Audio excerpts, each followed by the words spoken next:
यसै नतिजा विद्यालयले मूल्याङ्कन गर्दा जिपिए 4 ल्याउने 9000 बोर्डले परीक्षा लिँदा 42 मात्रै। आखिर किन यति धेरै फराकिलो? एसीको रिजल्ट आइसके कतिजना पास कति फेल, कुन जिल्लाका कति पास भए कति फेल भए यसबारे सम्पूर्ण जानकारी। अमेरिकी विदेश सहायक मन्त्री डोनाल्ड लू आज नेपाल आउँदै। आखिर किन आउँदैछन् अमेरिकी विदेश मन्त्री?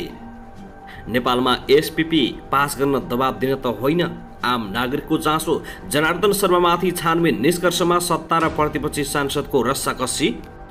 स्थानीय निर्वाचनमा दलीय उम्मेद्वारले पनि हालेनन् आफैलाई मत, एमाले अध्यक्ष ओलीको भनाई।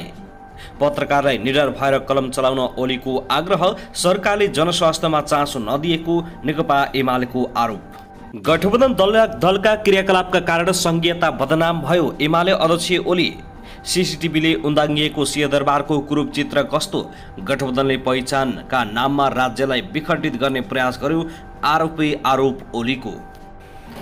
गुल्मीमा 11 वर्षीय बालिका बलात्कृत, 40 वर्षीय अधिकारी प्रहरीको नियन्त्रणमा। कुलोले बगाएर 5 वर्षीय बालिकाको मृत्यु। नेपालमा किन बढ्दैछन् बलात्कारका घटना? किन चुप लागेर बस्छ नेपाल सरकार? मेलम्चीमा बज्न थाल्यो खतराको घण्टी। लगातार भारी वर्षाका कारण मेलम्ची खोलाको धार परिवर्तन। मेलम्ची हेलम्पू सडक पूर्ण रूपमा अवरुद्ध। एकाएक 7.1 म्याग्निच्युडको भूकम्पले निकै ठुलो क्षति, कतिजनाको मृत्यु भयो, कति घाइते, यसबारे सम्पूर्ण जानकारी। छिमेकी राष्ट्र भारतमा कोरोना संक्रमणको संख्या बढ्दै गएपछि नेपालमा पनि बढ्न थाल्यो कोरोना संक्रमणको संख्या। पछिल्लो 24 घण्टामा 700 भन्दा बढीमा कोरोना संक्रमण पुष्टि। दाउन्नेमा बस पल्टिएर आगो लाग्दा 31 जना घाइते, 4 जनाको अवस्था निकै गम्भीर। आज देशैभर भारी वर्षा हुने मौसम विभागको भनाई, सतर्कता रहन आग्रह। बाढी र पहिरोको उच्च जोखिम, 8 विशेषकोट नगरपालिकाका 39 घर पहिरोको उच्च जोखिममा। भ्यू टावर बनाउन रुख काटेको आरोपमा 7 जना विरुद्ध भ्रष्टाचारको मुद्दा। लुटपाट गरी भाग्दै गरेको अवस्थामा 2 जना पक्राउ। ठमेल स्थित कल सेन्टरबाट 4 चिनिया नागरिक नियन्त्रणमा। भन्सार छलेर लैजान लागेको 1 किलो सुनसहित 1 जना प्रहरीको फन्दामा। एसीमा पास भएका विद्यार्थीलाई निकै ठुलो अफर। के अफर आयो जिपिए र अन्य विद्यार्थीहरूलाई? यसबारे सम्पूर्ण जानकारी। को पास हुनुभयो, को फेल हुनुभयो, तर कमेन्ट बक्समा लेख्नुहोस्। ओडा अध्यक्षलाई खुकुरी प्रहार गर्ने 2 जना प्रहरीको नियन्त्रणमा। र हरितालिका तीज नजिकिन थालिसके नेपाली बजारमा सुनको भाव दिन प्रतिदिन घट्दै। आज पनि घट्यो तोलाको 1000 भन्दा बढीले सुनको मूल्य। कति पुग्यो सुनको मूल्य प्रति तोला? यसबारे सम्पूर्ण जानकारी। कक्षा 12 को रिजल्ट कहिले आउँदैछ? यसबारे पनि बोर्डले बल्ल मुख खोल्यो। अब हेर्नुहोस् पूरा समाचार।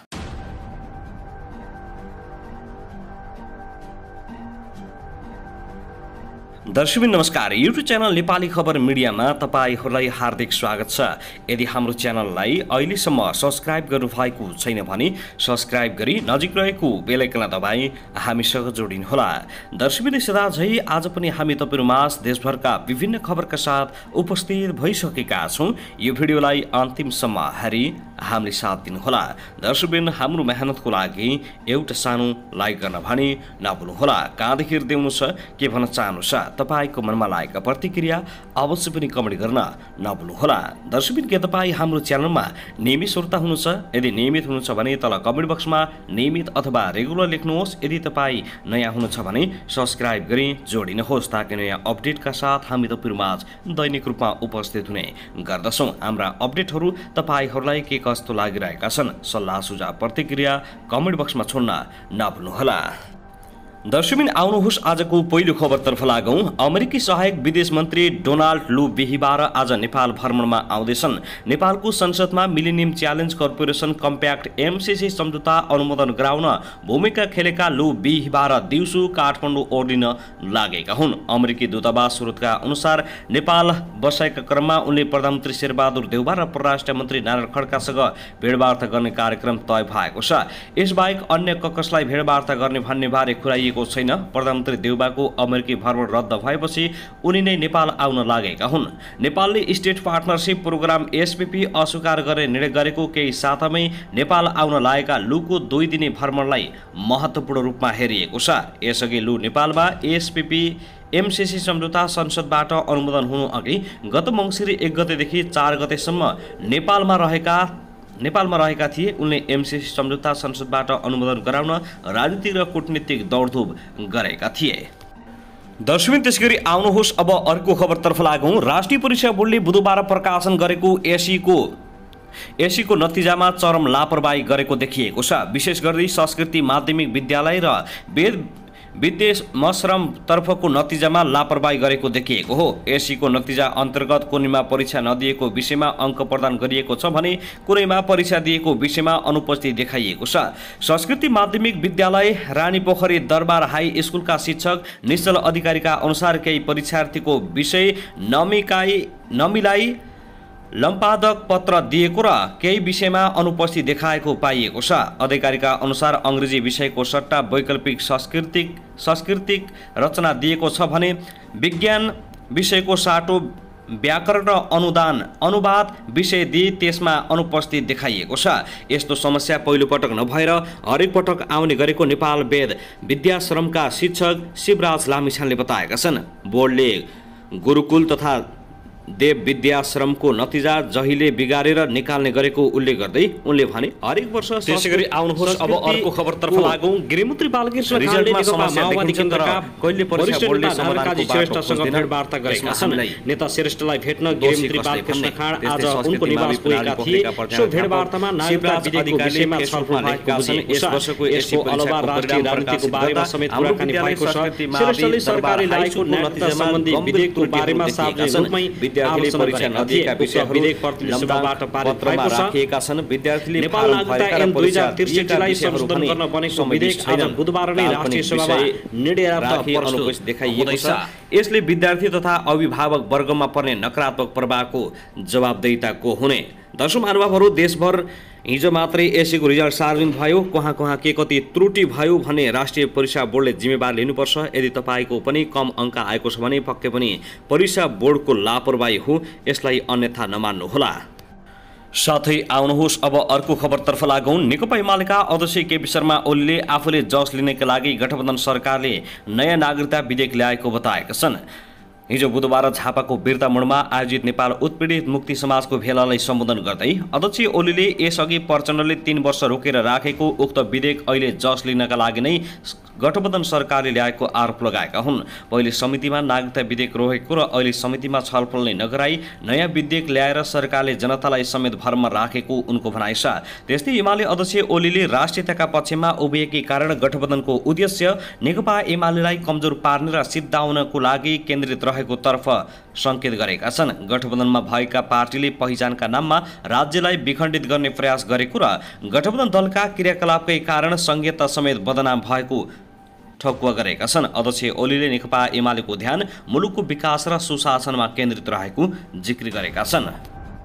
दर्शकवृन्द, त्यसगरी आउनुहोस् अब अर्को खबरतर्फ लागौँ। गत मङ्गलबार कोहलपुर नगरपालिका वडा नम्बर 14 पार्वतीपुरका दम्पति हत्यामा भारतीय सुटर नभई नेपालगञ्जकै 2 युवकलाई प्रयोग गरिएको खुलेको छ।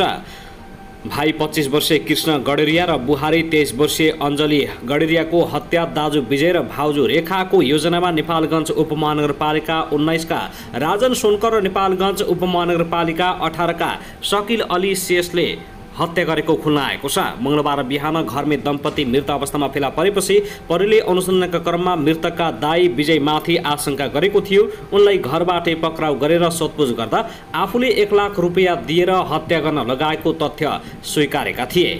यसै क्रममा हत्या आरोपित राजन र शकिल गत राति हतियारसहित पक्राउ परेका छन्। कटुवा पिस्तोल र 4 राउन्ड गोलीसहित राजन र शकिल पक्राउ परेको बाँके प्रहरी प्रवक्ता डीएसपी मधुसूदन न्यौपानले जानकारी दिएका छन्। विजय र रेखाले 50,000 रुपियाँ दिएर राजन र शकिल मार्फत भाइ कृष्ण र बुहारी अञ्जलीको हत्या गराएको प्रहरी समक्ष स्वीकारिसकेका छन्। दर्शकवृन्द, त्यसगरी आउनुहोस् अब अर्को खबरतर्फ लागौँ। प्रधानमन्त्री शेरबहादुर देउबाकी पत्नी आर्जु राणा देउबाले भारतीय जनता पार्टीका विदेश विभाग प्रमुख विजय चौथवालीसँग बुधबार भेटवार्ता गरेका छिन्। नयाँ दिल्लीमा साउन 8 गते पार्टीघरको शल्यक्रिया सकिए लगतै आर्जुको राजनीतिक दौड सुरु भएको छ।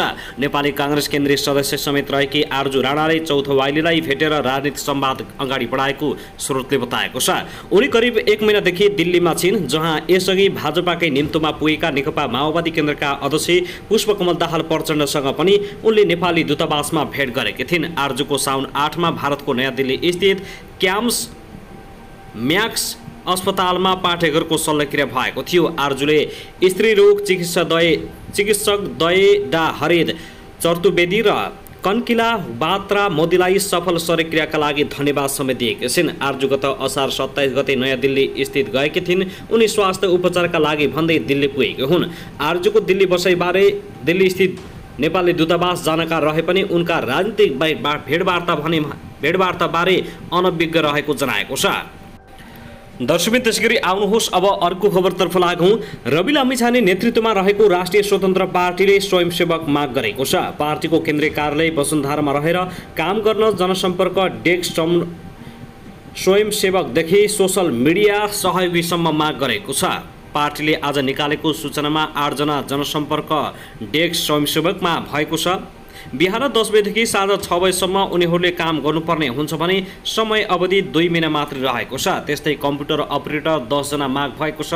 उनीहरूले बिहान 10 बजेदेखि अपराह्न 5 बजेसम्म काम गर्नुपर्ने हुन्छ र समय अवधि 2 महिना रहेको छ। पार्टीले सोसल मिडिया सहयोगी 20 जना माग गरेको छ। उनीहरूले 10 बजेदेखि अपराह्न 5 बजेसम्म काम गर्नुपर्ने र समय अवधि 2 महिना मात्रै रहेको छ। स्वयंसेवा गर्न किन इच्छुक छु भन्ने बेहोराको साथमा व्यक्तिगत विवरण सिबी पनि hr.rsnepal@gmail.com मा पठाउन पनि उक्त पार्टीले आग्रह गरेको छ। दर्शकबिन त्यसैगरी आउनुहोस् अब अर्को खबरतर्फ लागौँ। नेकपा एमालेका अध्यक्ष तथा पूर्व प्रधानमन्त्री केपी शर्मा ओलीले सत्ता गठबन्धनका पार्टीलाई चुनावबाट जसरी पनि पराजित गर्नुपर्ने बताएका छन्। 4 दिनका लागि आज बुधबार गृह जिल्ला झापा पुगेका एमाले अध्यक्ष ओलीले सत्ता गठबन्धनका पार्टीले जनविरोधी काम गरिरहेको आरोप लगाएका छन्। उनले भने सत्ता गठबन्धनका पार्टीलाई अब चुनावबाटै एकमुष्ट विदा गर्नुपर्छ। बुधबार झापाको बिर्ता मोडमा नेकपा एमालेको वर्गीय संगठन नेपाली उत्पीडित जातीय मुक्ति समाजको अगुवा कार्यकर्ता प्रशिक्षण कार्यक्रमको उद्घाटन गर्दै ओलीले प्रदेश तथा प्रतिनिधि सभाको निर्वाचनका लागि तयारी थाल्न नेता तथा कार्यकर्ताहरूलाई निर्देशन दिएका छन्। उनले सत्ता गठबन्धनले देशमा लुट मच्चाएको आरोप समेत लगाएका छन्। सत्ता गठबन्धनका पार्टीहरूले लोकतान्त्रिक मूल्य मान्यता विपरीतका काम गरिरहेको ओलीको भनाइ छ। देशमा अनेकौं समस्या रहिरहेका बेला त्योभन्दा अझै ठूलो समस्याका रूपमा सत्ता गठबन्धनका पार्टीहरूका क्रियाकलाप रहेको उनले दावी गरेका छन्। सत्ता गठबन्धन देशलाई पछाडि धकेल्नका लागि बनेको